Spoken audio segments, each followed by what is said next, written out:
Where I attended graduate school, or seminary as it's called, there was on one side of the campus this beautiful part in the trees with this pond, and that's where the chapel was, and that's where the graduate school, the seminary was. And kind of on the other side of campus, which was kind of more out in a field, was the college, the undergraduate. And everybody came to chapel sort of through the seminary side to the chapel past this pond, and sort of the undergraduates always kind of looked at the seminary side and was like, oh, you guys think you're all spiritual, you guys are going to be pastors and all that.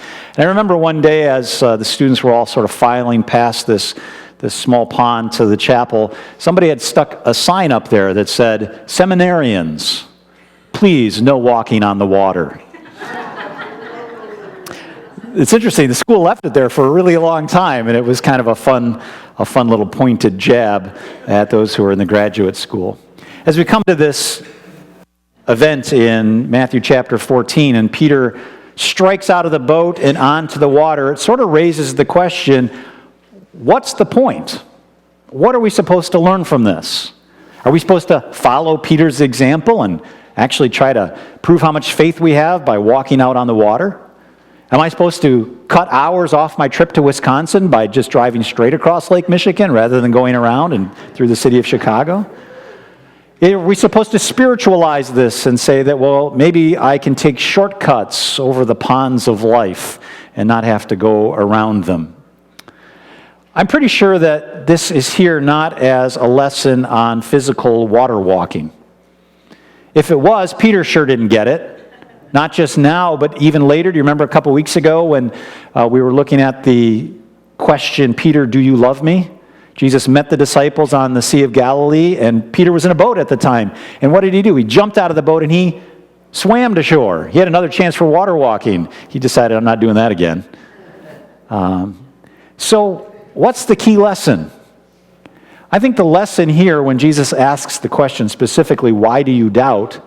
It's about life during storms, because the disciples are in a storm. What do you do during a storm? What do you think during a storm? What do you believe about God specifically during that storm? Do you have faith or do you doubt? So what I want to do today is sort of enter into the storm of this passage, but also, if you would, enter into the storms of life that you have experienced or may experience and see what we can learn about faith. Because storms are potential faith-busting experiences, the kind of things that really rock our world. And Jesus, I think, knew this was coming. Because if we look at what happens in verse 22, Jesus compels, it's a strong word, he makes his disciples get in the boat and go ahead without him. And he's going to go up and spend some time with the Father in prayer. I think Jesus knew a storm was coming. I think Jesus wanted them to experience a storm without him physically there, for them to be able to spiritually have faith. And so he waited till the fourth watch of the night, about 3 to 6 a.m., before the early morning light begins to dawn and gives us a little bit of hope. And the text tells us that their boat was buffeted by the waves. If you've ever been in a storm on a boat, it's a really scary experience. And there's a couple of them seasoned fishermen, some of them not. And they're trying to get a hold of this ship, trying to keep it stable, trying to get where they're going. Why did Jesus send them into that? I think Jesus was giving them a lesson on turning faith-busting experiences into faith-building experiences. And some of you in this room are maybe in the middle of a faith-busting event right now. Something that could make you just doubt, not your own strength, but doubt the very presence of God, doubt the goodness of God. Something that maybe makes you shake to the core and say, why, God, would you do this? And where are you in the middle of this? And what am I supposed to do in the middle of this? And so we're going to learn about faith this morning. Now, faith, the way I understand it in most of the passages in the Bible, is not about believing things away. We tend to think faith is believing away the hard things of life. Well, I'm just going to believe that this is going to go away. I believe that this good thing is going to happen. I believe a smooth sea. More often than not, faith is believing through the hard things of life something about the character and the goodness of God. Peter is about to have a once-in-a-lifetime faith-building experience, but it comes in the middle of a storm. Isn't it interesting that we draw closer to God during storms and tend to wander away from God when everything's going well? Wouldn't you say that's true? Yeah. Something about our nature that when God fixes everything, we go, thank you, God, I don't need you anymore. And then we wander off.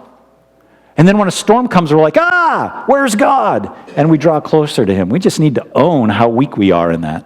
That when things go well, we get self-sufficient feeling and don't seem to need God anymore. So here we are in the middle of a storm, in the middle of fear, in the middle of failure, overcome with awe that his master is walking by on the sea.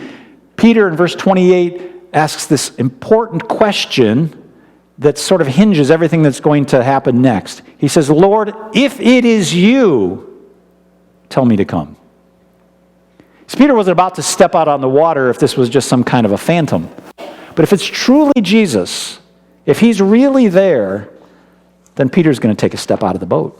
Now we give Peter a hard time because he saw the waves and sank, but let's give Peter his due. He actually walked on water for a little while. It's more than you and I've ever done. He stepped out in faith. And we don't know how long he walked, but it had been some distance. He couldn't just grab hold of the gunwale of the boat again immediately when he sank. He was further away than that. But then, like most of us, he experienced a setback. His faith weakened, and he looked around him. He looked at the circumstances. He looked at the waves. He looked at the wind, and he began to sink. So why did Peter doubt? What did Peter doubt?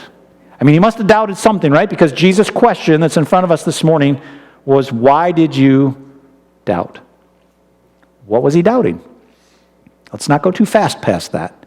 One option is Peter was doubting his own ability. Like, man, I thought I was a good water walker, and now I'm not. I doubt that's what he was doubting.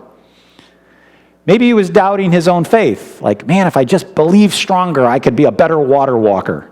I have to have this thing called faith. And this is where we make the mistake in a lot of Christian circles. We think faith is its own object. That I have to have faith, like faith is a thing, like faith is the speaker, faith is a cup of water. If I have a bigger cup of water, then I have more faith, and I can conquer things with a bigger cup of water or with a bigger amount of faith. Faith is a conduit. Faith is all dependent upon what is your faith in.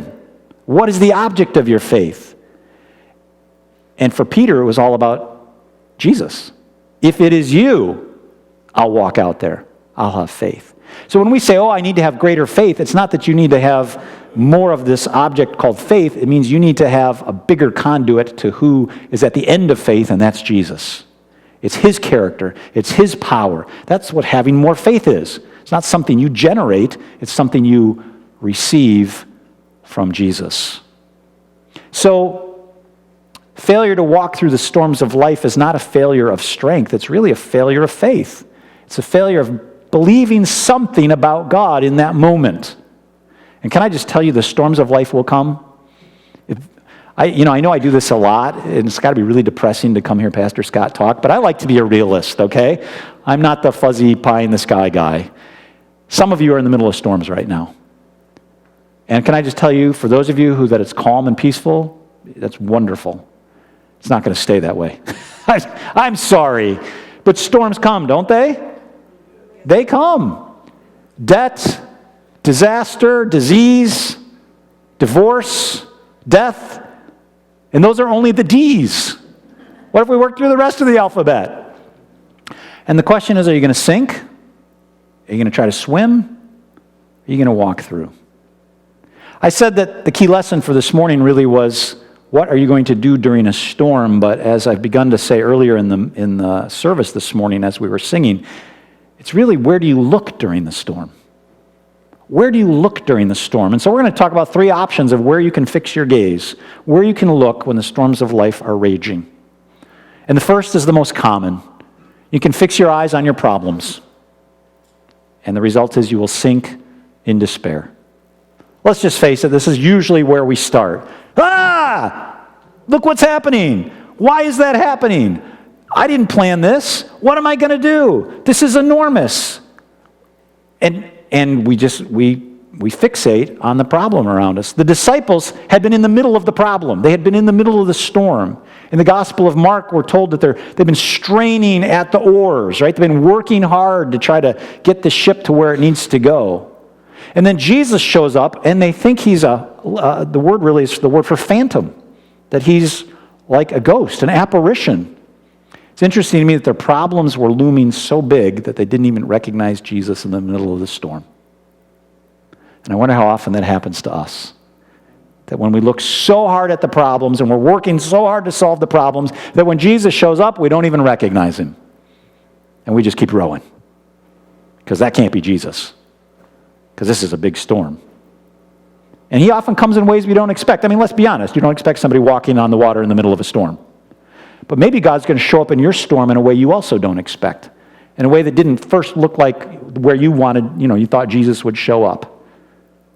That's what happens when we fixate on the problem. And that's what Peter did. He took his eyes off of Jesus. And verse 30 says, when he saw the wind, you can't technically see wind. It means he saw the effects of the wind, the spray and the waves.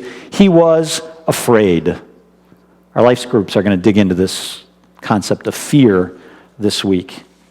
But he was afraid, and beginning to sink, he cried out, Lord, save me. So I asked you, what did he doubt? I'm going to also ask you, what is he afraid of? That one's easier to answer. What do you think he's afraid of?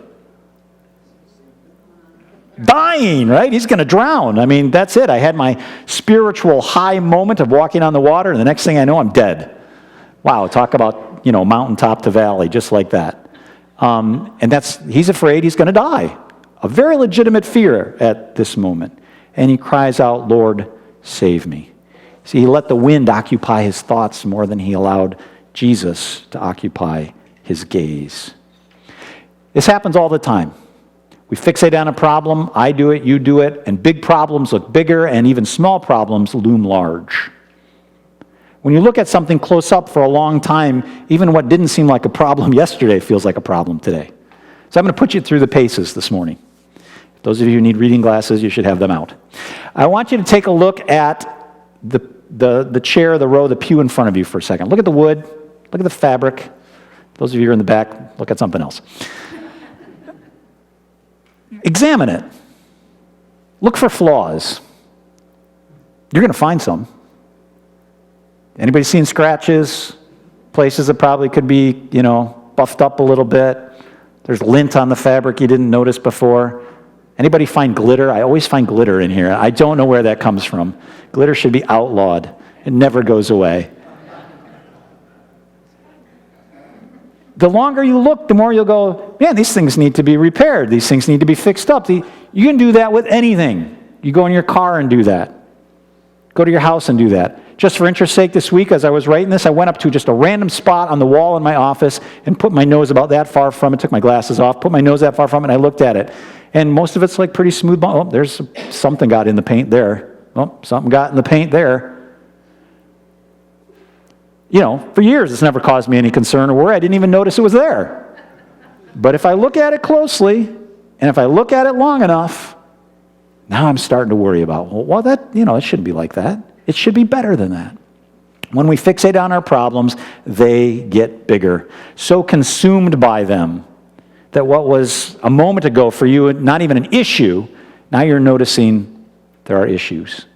So the question is, where do you fix your eyes? Can we just all admit that when problems arise, many of us just, how am I going to solve that? What's going on? This is terrible.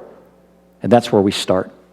Now, fortunately, we tend to move on, most of us, to something a little bit more responsible and mature, but still not spiritually where we need to be. Because we start thinking of solutions to our problems. That's good. And we fix our eyes, though, on ourselves, on what we can do.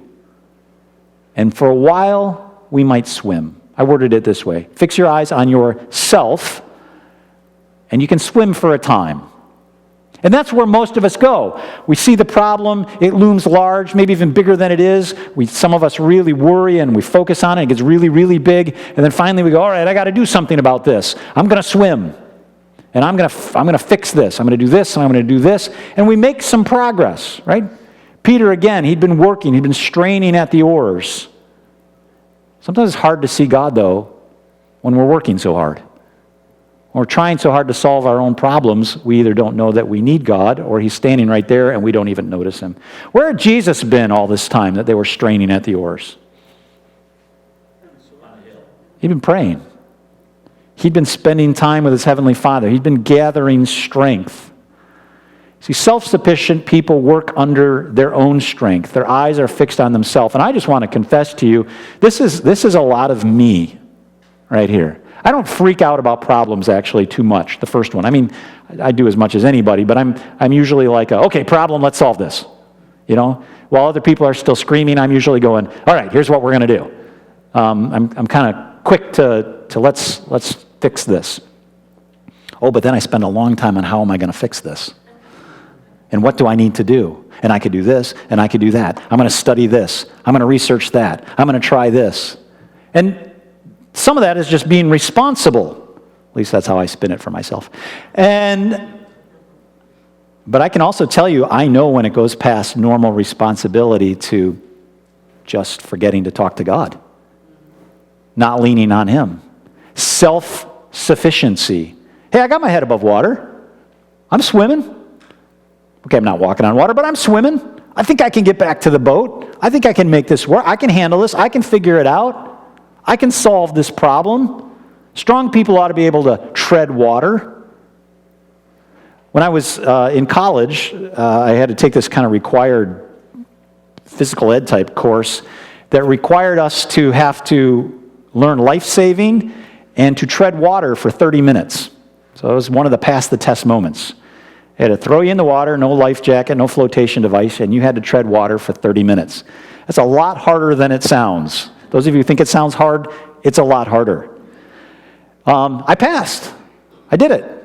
And I was like, I was pretty proud of myself. I was exhausted. I mean, utterly exhausted, but I did it. And of course, I was probably like 19 or 20 when I did that, right? So fast forward 20 years.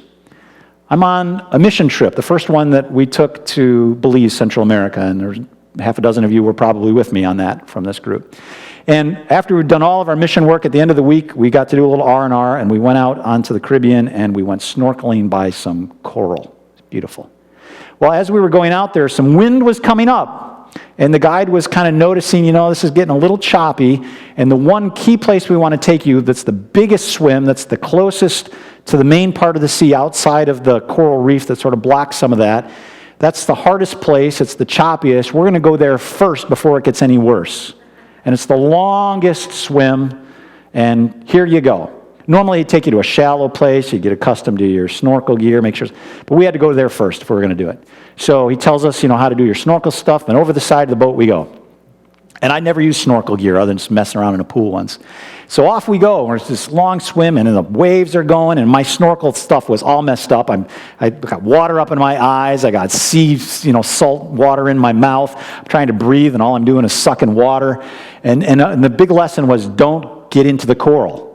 It'll sting you, it'll hurt you, it'll whatever. And the waves are pushing me into the coral, and I'm gasping for breath. So, yeah, I used to be able to tread water for 30 minutes.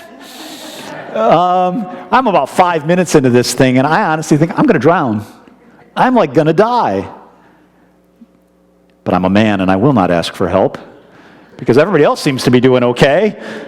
So I press on, right? Next thing I know, I'm in spots in the coral I'm not supposed to be. I take my snorkel gear off. I'm just like, trying to breathe. Finally, the guy comes over and rescues.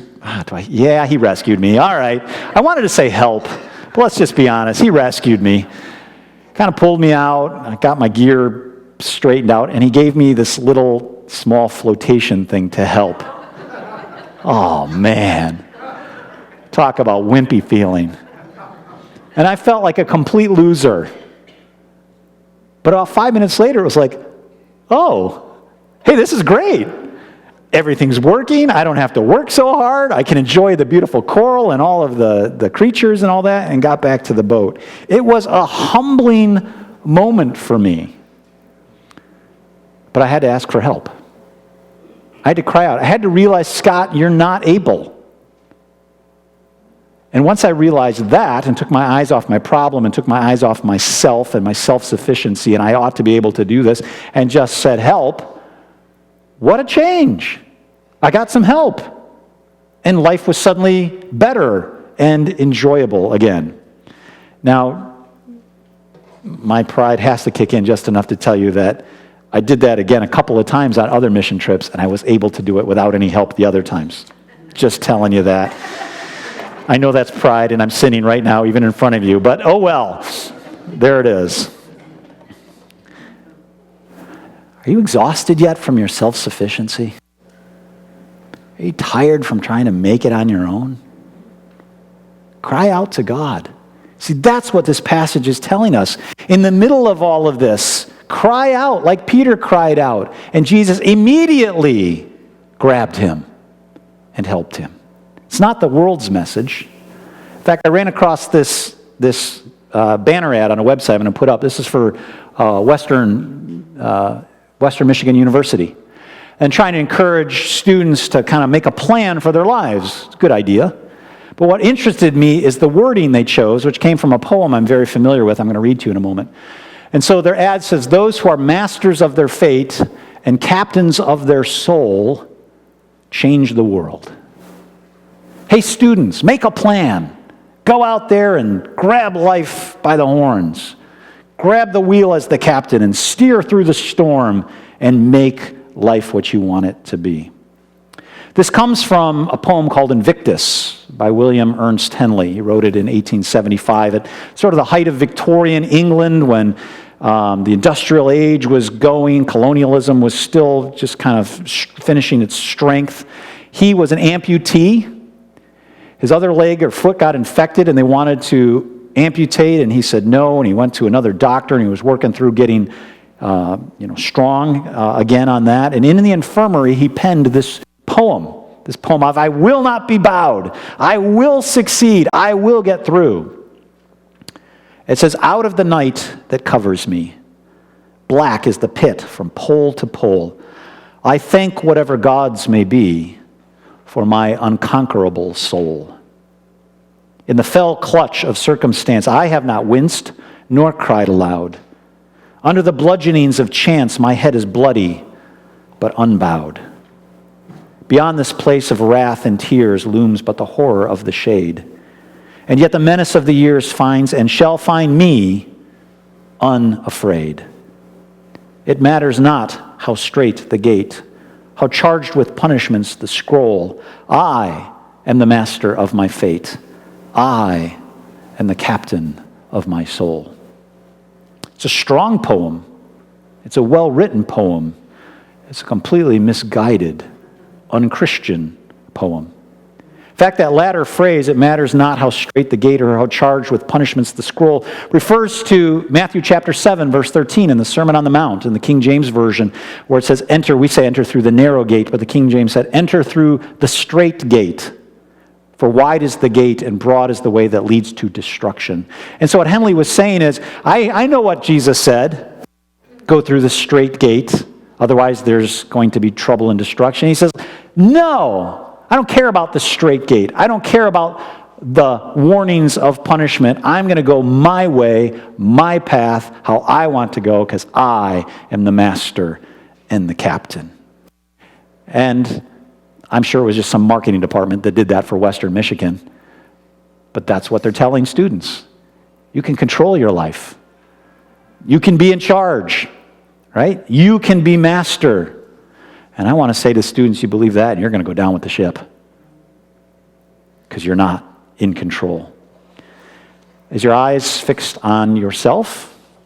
Do you think you're sufficient? I've got news for you, you're not.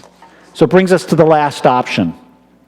The one that Henley said no to in his poem. The one that took me a long time to come to, even as I was snorkeling around the coral reef.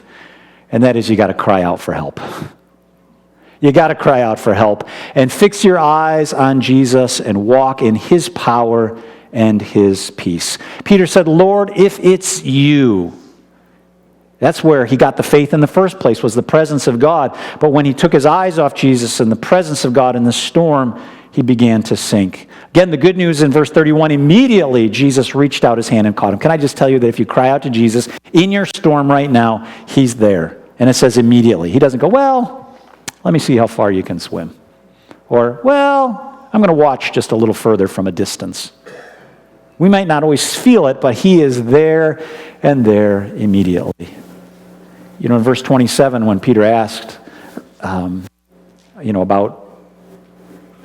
before Peter asked, Jesus affirmed it. He said, don't be afraid, it is I. He announced himself. It's an echo of the great I am that we sang about. It is I. I am here. In the storm, he is here. 2 Corinthians 4:18 says, we fix our eyes not on what is seen, the storms and the waves, but on what is unseen, Jesus. For what is seen is temporary, but what is unseen is eternal. So 2 quick truths here. The one who calls you is faithful to equip you. Jesus called Peter out of the boat and said, come. And if he'd have fixed his eyes on Jesus, I think he'd have made it the whole way.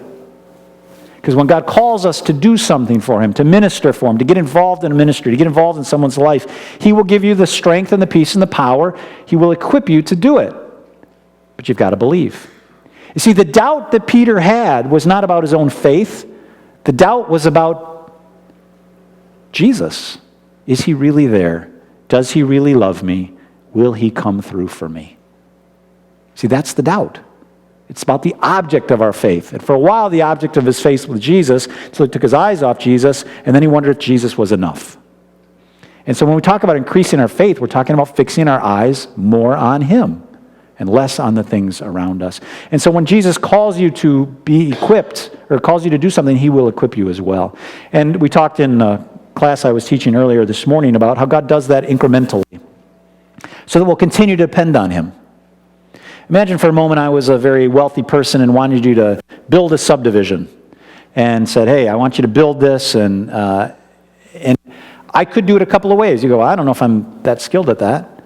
I could give you everything you needed, all of the money in the bank account. I could give you all of the building material and all the workers and say, I want you to do this over the next couple of years, and when I come back, I expect it to be all done. If I gave you everything up front, you'd start out going, oh, wow, look what he gave me. But after a while, you'd be going, well, look what I'm doing with my stuff and my building material and my crew. And after a while, we get self-sufficient and thinking it's all from us. But if I said, here's what you need to get started, and when you need more, come ask me. And then I'll provide it. And then I'll provide it. And then I'll provide it. Why does God work that way? So that we always stay connected, that we fix our gaze, that we remember where it all comes from, because he recognizes self-sufficiency leads to sinking. And he wants us to keep our eyes fixed on him. He who calls you is faithful to equip you, and he who calls you is faithful to keep you as well, to keep you through the storm, to keep you all the way to your heavenly home. Here's one of the things I find most interesting about this story. Sometimes Jesus stills the storms of life, and sometimes he doesn't. I find it interesting that while Peter saw the wind, first of all, Peter's in the boat. He says, Lord, if it's you, call me. I'll come out to you. Now, if Jesus really loved Peter, wouldn't he calm the storm before Peter even got out of the boat? I mean, Peter is like a beginner water walker. We should have calm seas for water walking 101. Maybe 301 we can do a storm. 101, calm seas. So I should be nice to Peter and calm the sea so that he can be successful. Jesus didn't do that. When Peter begins to sink and takes his eyes off Jesus, that would have been the perfect time for Jesus with a word to calm the waves. And Peter probably could have swam in that all right and done okay. Did Jesus calm the storm then? No. When did Jesus finally calm the storm? Not till they got back into the boat. Which means he's getting Peter up out of the water. He's somehow managing to walk him on the water, carry him, I don't know what Jesus is doing, get him to the side of the boat, throw him over into the rocking boat. Jesus climbs in on his own. There's wind, there's spray, it's all a mess. And then Jesus calms the storm. God will see you through the storm. It doesn't mean the storm's going to end the moment you pray. It doesn't mean the storm's going to end the moment Jesus is with you. He'll bring you through the storm, either in this life or the next. And so the question is my doubt, am I believing that God only loves me if the storm goes away? That God's only with me if the storm goes away? Or do I believe that he's here and that he's present and that he's powerful and he loves me even in the middle of the storm? That to me is the essence of this entire passage. It's not about walking on top of the waves and going, look how amazing I am. It's walking through the storms, and whether we're sinking or walking or stuck in a boat, Jesus is present with you. He will never leave you. He will never forsake you. Some of you are in the middle of storms. Some of the storms are coming. I first think of storms on a sea, and I've watched from time to time this show called Deadliest Catch on TV. Some of you caught that, the crab fishermen out on like the Alaskan Sea out there, the Bering Straits and all. Ridiculous! What kind of idiots do that? I mean, I like crab, but for Pete's sake, let's just leave them at the bottom of the sea. And that's the kind of storm I'm picturing, and that's the kind of storm some of you are experiencing right now. Like, wow, my ship could just sink. And it might be legal matters this week, or job struggles, or family problems. I wish I could tell you they won't happen. I could tell you, I could be like the university and say, hey, just grab hold of the wheel and navigate your way through and be the captain of your fate. It'll all work out. Or I could be the realist that I am and say, you know what, on your own you're going to sink to the bottom and die. Or you could cry out for help. You could see Jesus in the storm that you didn't see before, maybe didn't even recognize him in the storm, and just cry out and say, save me, help me. And know that he'll grab your hand. And for a while anyway, it feels like, hey, that's helping, but I'm still in the storm. And yes, you are. Until he gets you to the boat. Until he gets you to time of peace and calm, whether in this life or the next. Faith is not believing away the hard things of life. It's believing through the hard things of life. That's what Jesus did when he went to the cross. Hebrews 12:2. I'm going to have our praise team come up, and while they do that, let me just read to you what Jesus did, how he went through the storm with his eyes fixed on his heavenly Father, and as a result, we're to fix our eyes on the one who went before us.